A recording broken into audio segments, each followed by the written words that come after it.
Wooden clamp that I made myself.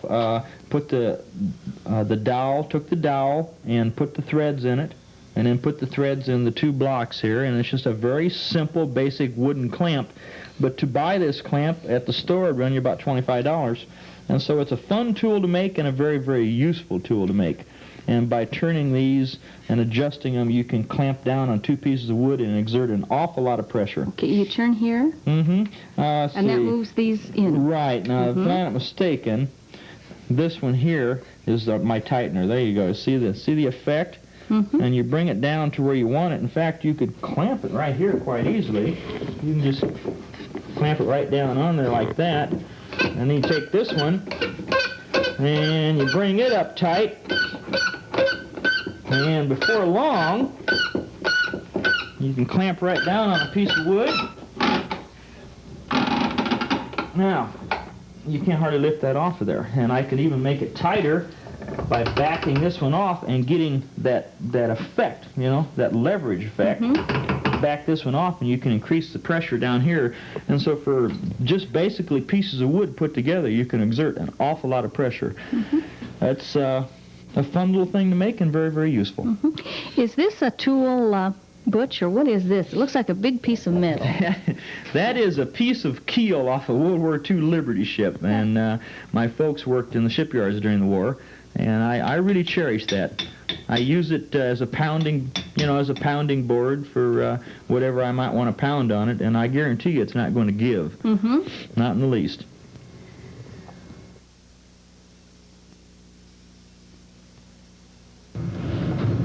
Well, Butch, I'm so glad that you could be with us today on Your Happy Hobbyist. It's been a real pleasure to see some of these old-time tools that they've used in wood writing and to see some of the actual handwork that can be done in lieu of using a lot of modern tools that we have. It's remarkable. I've enjoyed showing them to you. It's been a lot of fun. Well, thanks again for being on Your Happy Hobbyist.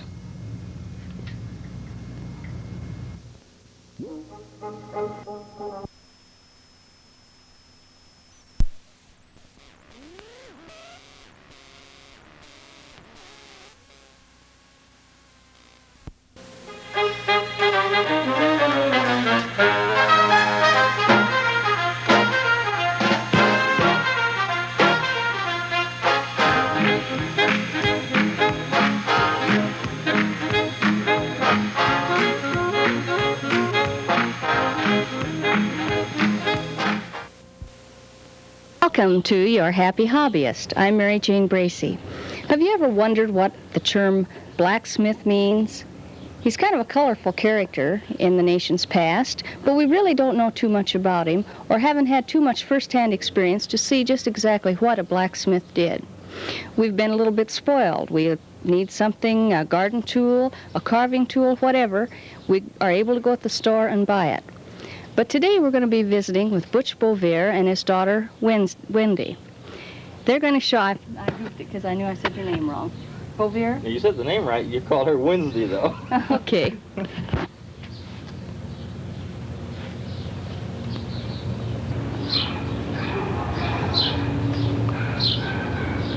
Welcome to Your Happy Hobbyist. I'm Mary Jane Bracey. Have you ever wondered what a blacksmith did? He's a real part of our country's heritage and tradition. Well, today we're going to be visiting with Butch Beauvaire and his daughter, Wendy. They'll be showing us a little bit about what blacksmithing is and what it's really all about. Hi, Wendy. Hello. Hi. Butch, what have you got going here? Well, I'm trying to keep the fire going. We cranked it up earlier, and you have to keep the air going to it through that blower over there, and we've been hesitating here, and it's starting to die a little bit, so I'm kind of banking it up, make it last till we get ready to go. What does the village blacksmith, as they were called, what did a blacksmith do? Well, anything that needed to be shaped, repaired, fixed, welded, or invented out of mild iron of the day was done by the blacksmith. He had the heat, which he could soften the metal with and then shape it, and he had the ability and the skill. He was the man to do it. Today we don't have mild iron, but we have, of course, high carbon steel and mild steel, and we can do the same things today using the same methods, techniques.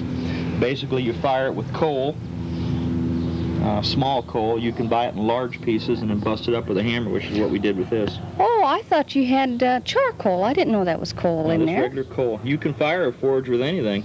For instance, there was a show out some guy did, and he had to repair a crankshaft on a boat, and he dug a hole in the ground and fired it with wood chips to heat the hole up, and heat the shaft up, and so you really can heat it with anything. The ideal thing is coal, though. Well, Wendy, how did you get interested in this? My dad took me up to Little Sioux Scout Ranch, and he was fixing one of the forges up, and he started to run it, and he said, "Would you like to help me?" And I go, "Well, sure." And he started doing it, and it looked neat, and he started getting me interested in it. And now he's teaching me how to do it and everything. Let's see, Wendy, you're a ninth grade student at Woodrow Wilson. Yeah. And what are you going to, this is a class project you're doing? My literature class, it's English.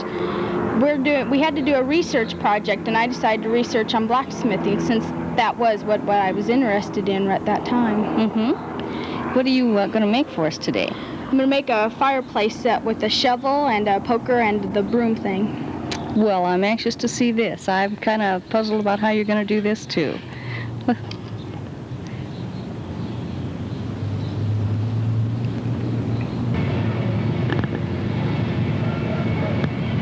Now this is our forge here. It's circa about 1885. If you'll notice right over here, this is the air supply, a centrifugal air blower. And now the real old forges, I'm sure everybody's familiar with the old bellows. They started improving that as time went on, and in the late 1800s they started coming up with this rig here, which is much nicer, much more efficient. The air travels out of that through a tube and through the bottom of this assembly here and up through the fire. Wendy, you want to crank it up and bring her to a flame? Oh, I see it. It's connected and just comes right up through the fire. Right. Now this is coal in here. Okay, you see the flame? Give her the devil. Give her the devil. Whoa, whoa, whoa. Okay, that's enough, devil. Okay. All right, now, basically what she's done is, you see these cinders that have come up? All right, those are no longer coal, those are coke. And this is where you receive your heat. Now, there'll be impurities. See this little white thing here that fell out? All right, now that's basically an impurity, or we call it a clinker. Periodically, the clinkers will form and cover the grates where the air comes through, and then you have to break them out with this, which is called a clinker breaker. Okay? Sounds kind of funny, but it's efficient. They then fall into the bottom of the pit here, and they come out the clean-out hole, and you just dump them out. And these down here are nothing but impurities that will not burn, and they come out that way. Kind of works a little bit like the old-fashioned coal furnaces. Very similar, yeah, very similar. You have to eliminate the impurities and get down to the product that will burn. Now, this is the handle that Wendy's going to be making for one of her items. What we're going to do is we're going to sit it in here so that it has coke under it, and then we're going to turn around and we're going to bank coal around it, and we're going to take some water and we're going to control that fire with water so that the fire is right dead in the center. All right, Wendy, you want to bring her to heat? Nice and easy like. Wait till you see flame. Keep going. As soon as you see flame, back off. Okay, now we have flame. Now she'll back off, and the airflow will pick up the heat from the coke, transfer it to the metal. The coal on top will help retain the heat, and in a very few minutes that piece will be hot, and we'll take it to the anvil and flatten it out.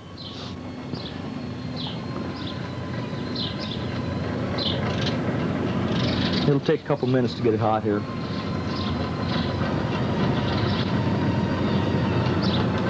Okay, keep it roaring just like that. No more, and the flame's out. And once you see the flame shoot up straight and you hear that rush of wind, and you know you've got your airflow just like you want it. Side on that thing? Yeah. Tell me when you're going to turn it too. Don't twist it on me. Okay, I'll tell you. Okay, you're getting there. She's going to a dull glow. Let's get her to a cherry red, and then we'll beat her down. Hey, keep it going. You can hear that. The heat's tremendous coming off of this. Okay, let her wind down. Pick up your hammer. And we'll do some more flattening. Okay? Okay.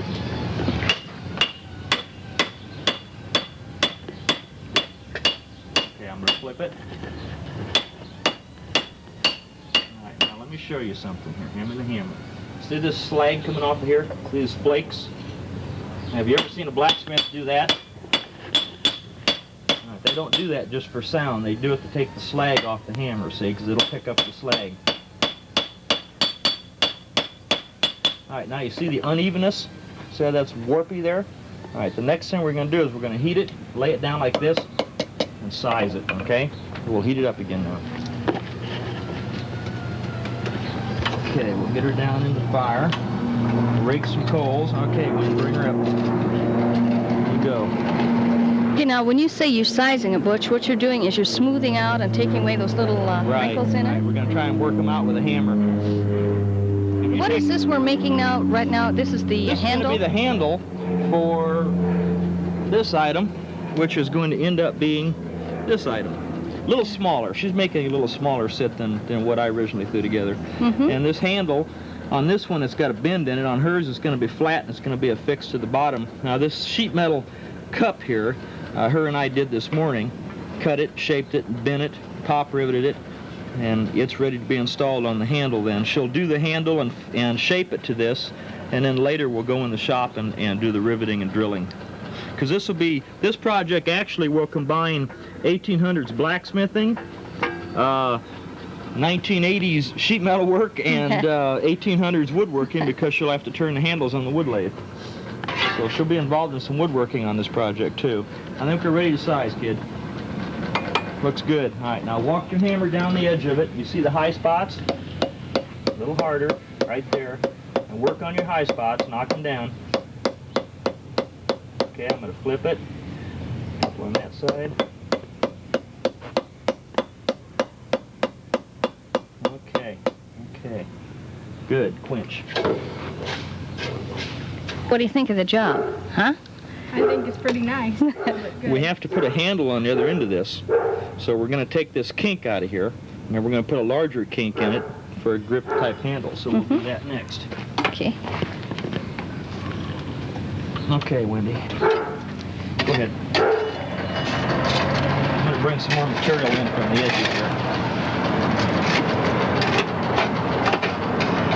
Now this coal that we're using, the only thing you have to have for your coal is you need to have it as sulfur-free as possible. And other than that, there's no basic requirements other than it be fairly small. It should be about 1/3 dust by weight. You noticed a lot of fine dust in there. And we've hand mixed this. We dumped it out in the garage floor and separated it, and then we put, it's like kind of like mixing gunpowder in a way, you know, 1/3 of this and 2/3 of that, and that gives you the best proportions. Actually, these pieces are a bit too large, but they'll do for what we're doing. If we were getting into more delicate work, like this morning, for instance, I was working on a carving gouge, and I used more of the dust for that, because I wanted a little more control over my heat. So she's not cranking too fast, and she really doesn't need to.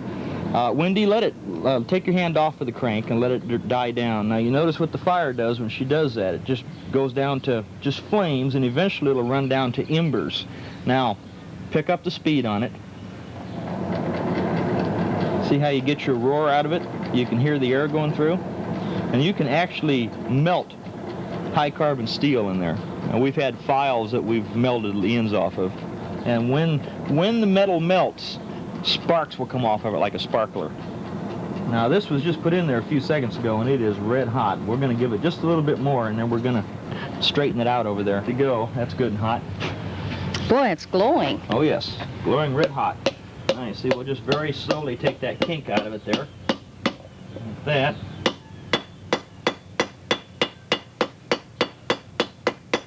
No longer any kink. Now, Wendy, I'm going to heat it right here. You're going to put it in here and bend it, okay? Localize the heat. Alrighty. When do you like doing this? Crank I her up. think it's pretty fun. Uh-huh. It's interesting. You gonna do another project, blacksmithing project? Yes, after this, for sure. What you gonna make? I want to make a horseshoe. That First, sounds she's going to help difficult. me with this. This is an old tool that we picked up. It's an old garden maddox. Some people might call it an adze. It actually isn't actually, but we're going to make it into one. We're going to make it into a special carving adze by heating this massive piece up, curving it, giving it more of a curve this way and then tempering it so it'll take an edge. I bought that for $10 at a garage sale, and I'll have a nice carving gouge of it when I'm done. Do, Wendy, is we've got this hot and you're going to put your bend in it. See it glowing? That's cool on that side. Put her in to the little bit farther. Right now, take her around. Bend her right on around. There you go. Take her on around. Let me help you with it here. Okay, and there's her handle basically finished. And we'll just take and close it up. Okay, now that'll be the handle, and this will affix to this, and she'll have a clean out. But we have to, if you notice that's straight, we're going to put a bend in this. That's the last thing we'll do, and then this handle will be ready to go. Wow. Okay, Win, we're going to localize the heat and bend that end, and then you're ready to cook on this one. Have at it. This won't take but a minute. Was it roaring there? You can really hear that when you're this close. Temperature's over 2,000 degrees in there.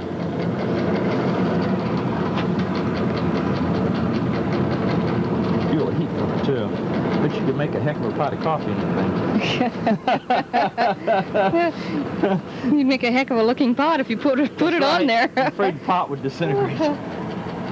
We melt metals in them all the time. We've got a cast iron.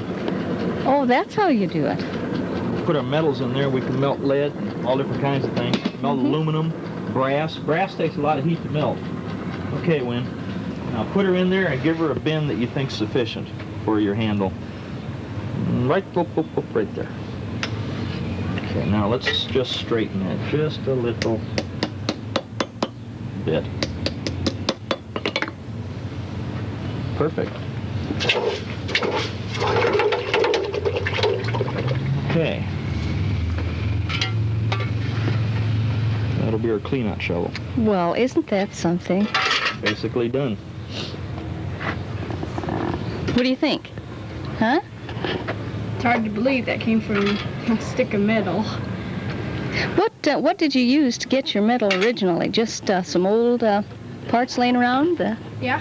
Old Just pieces? Old pieces of metal laying around. We've had them in our yard, or we went and collected them. Okay.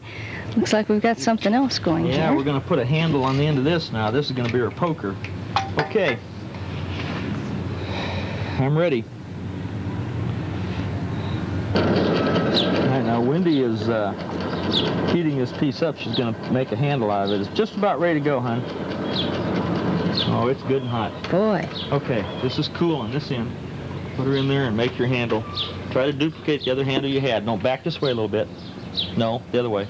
There you go. Now bend her around. Take her clear around. Let me help you with it. Right there. Okay, and then we'll almost grab that with my finger. It's an unsmart thing to do. Okay, there's your handle. You want to quench it?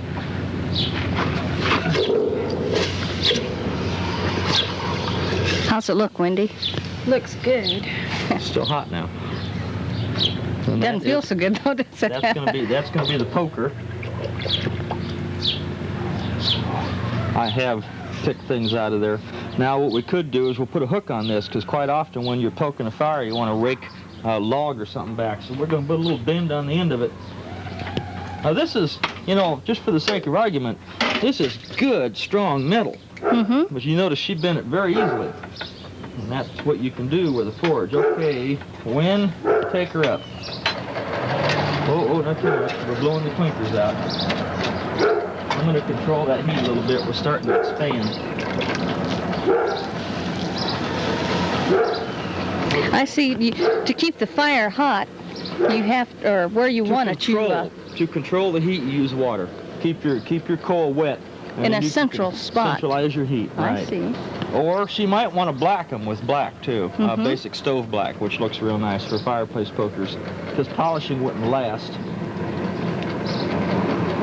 Boy, you can really hear that roar. Yep. Feel it too. It's extremely warm. A little more than that. No, less than that. Here, pull her out like this and bend her right through there. Okay, take her around. A little bit more, a little bit more, a little bit more, right there. just kind of a hook, and that way you can turn around and grab your logs with it. Now see, you're a I little off center there. See what I did? How I twisted that back in line so it looks nice? And now that'll be, and now you are not going to bend it. Pretty solid and well formed, isn't it? Right. So that's two pieces of her project nearing completion, and then we'd have to do a handle for the third piece. Maybe now, while the fire builds a little bit, be a good time for me to take you over here and show you a couple of the items we've done in the past. Okay, it'd be fun to see some of them. Now, as I was telling you earlier, this is a piece of bed rail. The box springs from the bottom of the bed, and this rail has got a carbon content to it, which makes it temperable. In other words, you can put an edge on it. So the first thing you do is you take this end and you stick it in the forge, and you end up flattening it out like that. In other words, you heated that piece up, Right. and then you took it over just like we did earlier and pounded it till it was flat? Right, and then we Okay. cut it with a cold chisel, heated it up and cut it with a cold chisel, and then you have what we call blank. And with this blank, you'll have to take and file it smooth, and then you can shape it into a tool that will hold an edge. A cutting tool, a carving tool, a chisel of sorts. We have one right over here. This chisel, carving gouge actually, was made from another blank very similar to From this. this? And that's very, very sharp. As a matter of fact, Let's see that.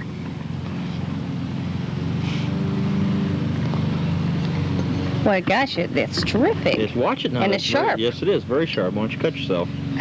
And now the handle is just an old piece of hickory, and then we got some what we call ferrules on it, and they're just copper pipe that's been cut. And by putting this old bed rail, an old hickory handle, and some pieces of copper pipe together, you can turn around and make a gouge, which you can carve with. And the handle that I'm beating it with came right from this tree right here, which is cherry. Turn in on the wood lathe. So everything you want comes right from the backyard. You made this hammer I- too? Yeah, I turn these all the time because you end up beating them to death. So every once in a while I'll go down to the wood lathe and grab a couple of these pieces of cherry and turn a few out. Say, boy, it's hot out here. I'm going to go mad. Oh, shoot. What's this tool, Butch? Well, this is going to be a carving knife. It's an old industrial hacksaw blade. You mean you're going to turn this into that? Right, right. And the same process, heating, pounding, and shaping it? Right, right. Same process. This is nothing more than an old industrial hacksaw blade that's been worn out, and then you heat it. We threw this in a bonfire and just let it cool down. That's called annealing, and you take the temper out of it.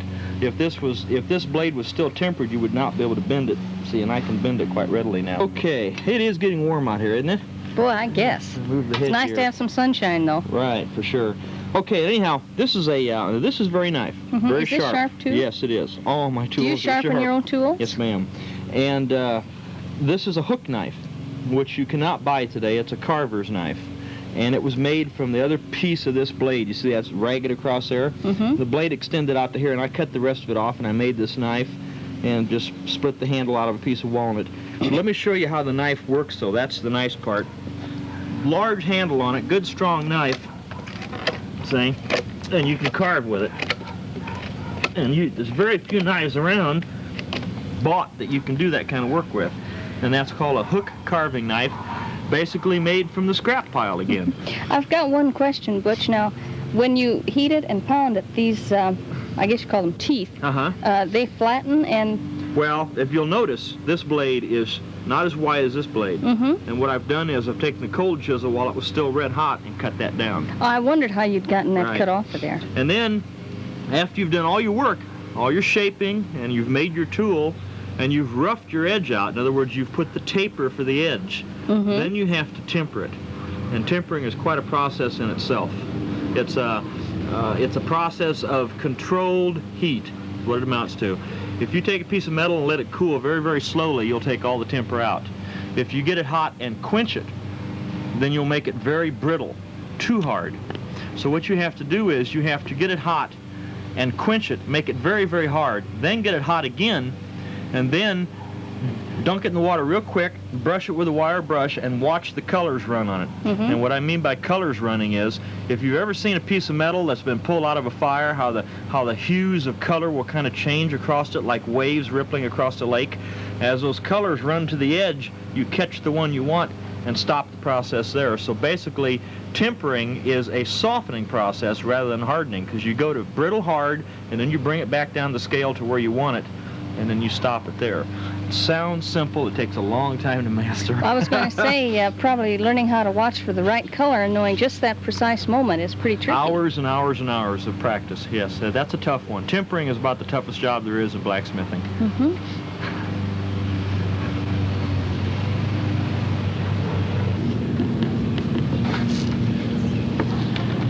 Now, to date, Wendy has made this sheet metal pot here, which forms the end of the scoop. She's made the handle, which will be riveted to the bottom of that like that, and that'll be that portion of her sit. Wendy, are you planning on riveting that yourself? Yeah. Have you ever riveted before?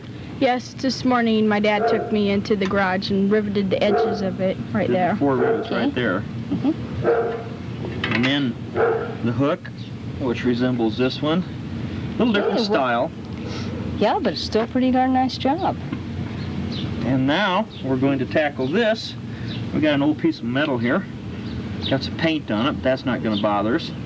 And we're going to form a handle on the end of it, and then we'll leave this end alone, and we'll find an old whisk broom, drill down through it, and put that in and wire it on. So, why don't we step to the forge, Wendy, and put our handle on here. We'll have to take this kink out first, okay? Okay. Sorry about that. There we go. Got a cinder in my eye.